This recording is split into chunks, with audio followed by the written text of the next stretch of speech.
This is where the office cubicle was developed. It all started, innocently enough, with a designer named Bob Probst, who in the late 60s came up with what he called the Action Office. You moved it, you changed it with you. What exactly is Action Office? Well, I'm walking through it right now. In 1972, a company film promoted the Action Office as a place where workers could mingle with each other, and the walls were supposed to be easily movable, even welcoming. All this in one office? Why not all this in one office? Richard Schlesinger explored the history of the cubicle yesterday on Sunday morning. A new study in the Journal of Experimental Psychology finds that the open plan offices without the cubicles do not really improve communication or productivity among the staff. And a different study argues that shorter hours do not always make workers happier. Here to talk about all of this is Lisa Belkin, that's her name. She's a senior columnist at the Huffington Post.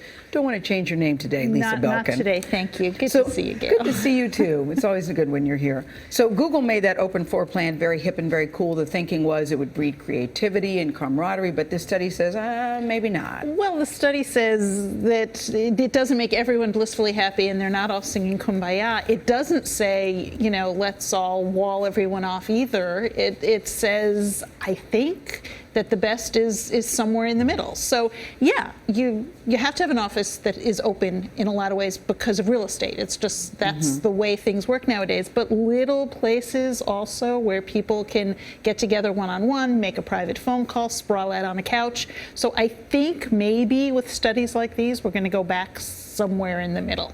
But the psychology, this kind of contradicts the psychology, though, that, it's a more creative environment. It contradicts the purpose. Yeah. So the original purpose was everybody can, cross-pollinate and cross-fertilize and come up with brilliant ideas. And for some people, it's just so noisy they can't think. Well, the for some people is the key. So for some people, this works, and for other people, it doesn't, because we all work differently. Right. That's right, and everybody needs a place to go to vent and talk about people from time to time, Anthony Mason. I would never do such a thing. So what do you expect to see in the future of workspaces? I expect to see more, a floor plan that has a little bit of this and a little bit of that. So a place where you can congregate as a group, a place where you can work as an individual. What about this other study that suggests that shorter work hours actually don't necessarily make employees happy? Yeah, today's the morning to blast all workplace, everything we know, let's undo. That surprised me, though. That study surprised me. So again, what this study says is that in South Korea,